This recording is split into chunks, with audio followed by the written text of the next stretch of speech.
grace?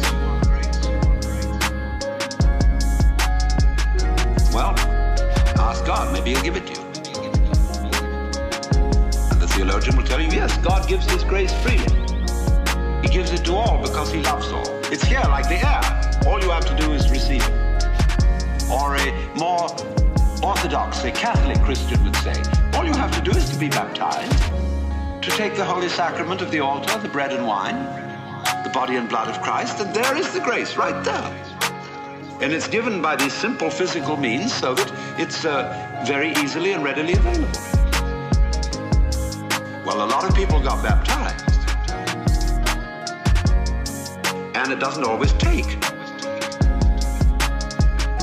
People fall from grace.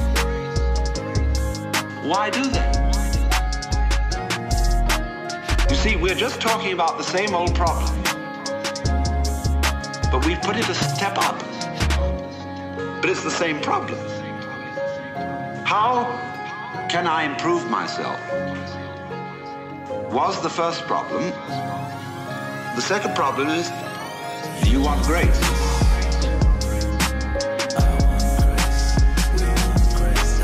Do you want grace?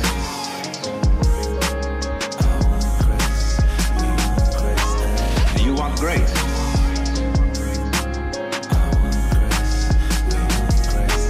Do you want grace?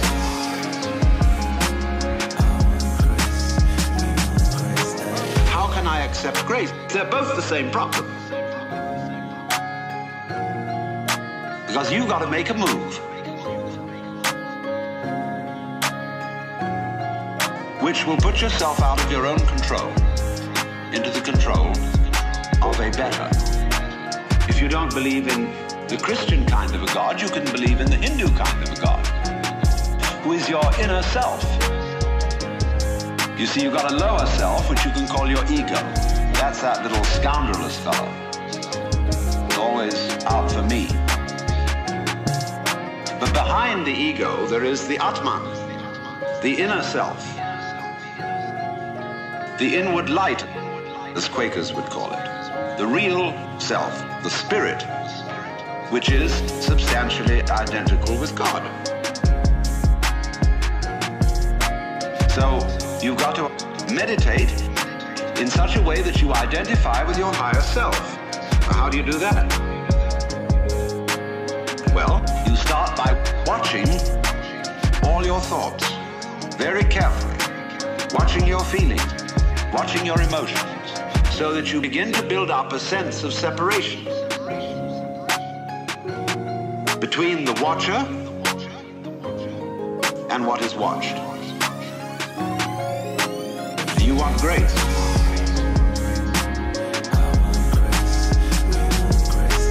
Do you want grace?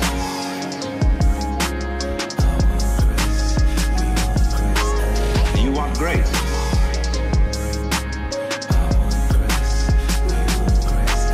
Do you want grace?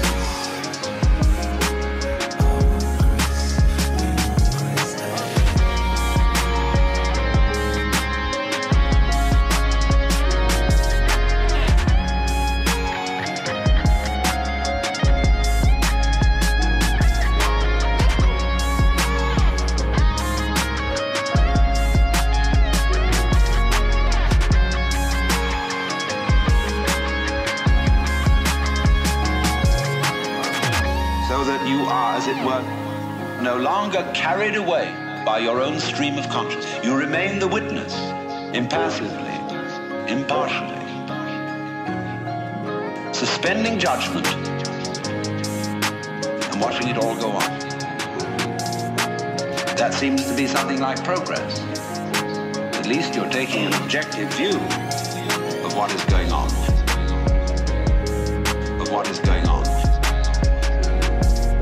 You are beginning to be in a position to control it. But just wait a minute. Who is this self behind the self? The watching self. Can you watch that one? It's interesting if you do. Because you find out, of course, that this is just as the problem of grace is nothing more than a transposition of the first problem. How am I to be unselfish? by my own power. It becomes how am I to get grace by my own power.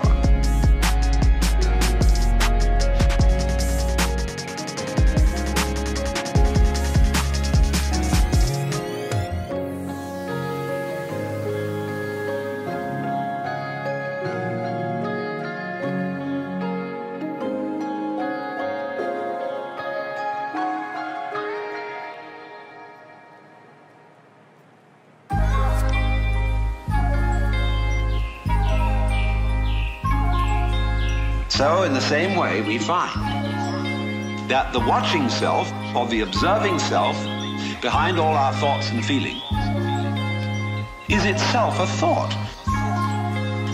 That is to say, when the police enter a house in which there are thieves, the thieves go up from the ground floor to the first floor. When the police arrive on the first floor, the thieves have gone up to the second. And so to the third, and finally out to the roof. And so when the ego is about to be unmasked, it immediately identifies with the higher self. It goes up a level. Because the religious game is simply a refined and highbrow version of the ordinary game. How can I outwit me? How can I one-up me?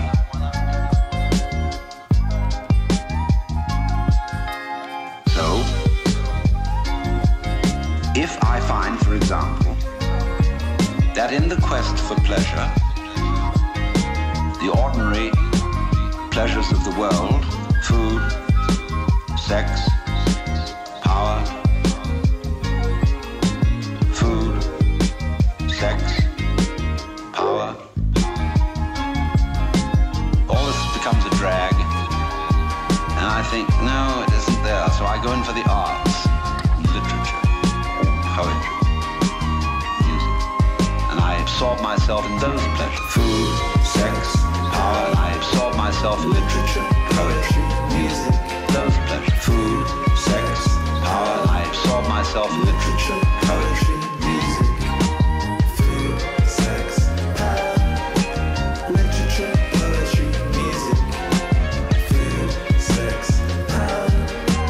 after a while, they aren't the answer. So I go to psychoanalysis. And then I found out that's not the answer. I go to religion. But I'm still seeking what I was seeking when I wanted candy bars. I want to get that goodie. Only I see now that, of course, it's not going to be a material goodie. All material goodies fall apart. But maybe there's a spiritual goodie that's not going to fall apart. But in that quest, the quest is not different from the quest for the candy bar. Same old story. Only you've refined the candy bar, made it abstract and holy and blessed and so on. So it is with the higher self. The higher self's your old ego. And you sure hope it is eternal. Food, sex, power, I absorb myself in literature, poetry, music, those pleasures. Food, sex, power, I absorb myself in literature, poetry, music, those pleasures. Food, sex, power, I absorb myself in literature, poetry, music, those pleasures. Food, sex, power.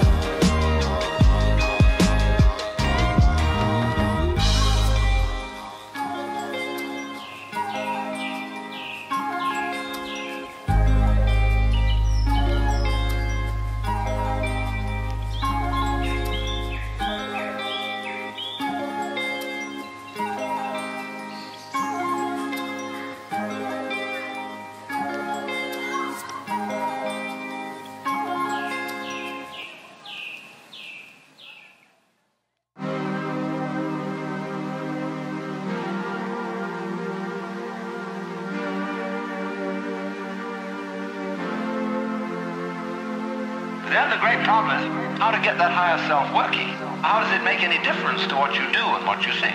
I know all kinds of people who've got this higher self going, practicing their yoga, but they're just like ordinary people. Sometimes a little worse. And they can fool themselves. Fool themselves. They can fool themselves. They can say, for example, well, my point of view in religion is very liberal. I believe that all religions have divine revelation in them. But I don't understand the way you people will fight about it. You fight and say that we, Jehovah's Witnesses, have the real religion. The real religion. Others say, well, we Roman Catholics have it. And the Muslims say, no, it is in the Quran. And this is the right way. This is the right way. This is the right way. This is the right way. This is the right way. This is the right way. This is the right way. This is the right way. This is the right way. This is the right way. And somebody else gets up, and he may be a rather highbrow Catholic, and say, well, God has given the Spirit through all the traditions, but ours is the most refined and mature. And then somebody comes along and says, well, as I said, they're all equally revelations of the divine. And in seeing this, of course, I'm much more tolerant than you are.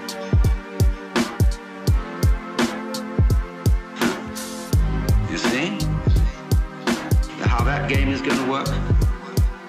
See, I could take this position. Supposing you regard me as some sort of a guru, and you know how gurus hate each other. They're always putting each other down. And I could say, well, I don't put other gurus down. See, that outwits all of them. See, we're always doing that. We're always finding a way to be one up, and by the most incredibly subtle means. So you see that, you see? And you say, I realize I'm always doing that. And tell me, how do I not do that? How do I not do that?